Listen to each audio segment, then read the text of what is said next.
Now it's time to explore the property investment game. Property investment is a game.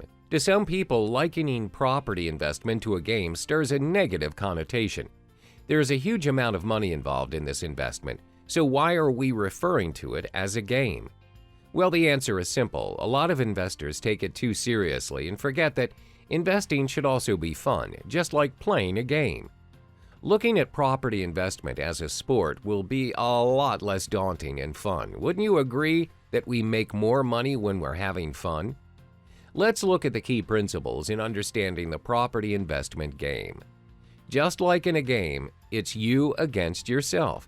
Remember, just like in any game, you are playing against yourself, and most of the time, you are your own worst enemy.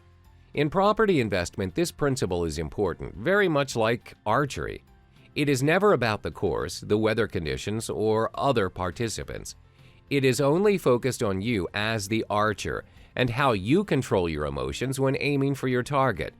Similarly, in property investment, external factors such as the market can behave the way it wants to, and you have zero control over it.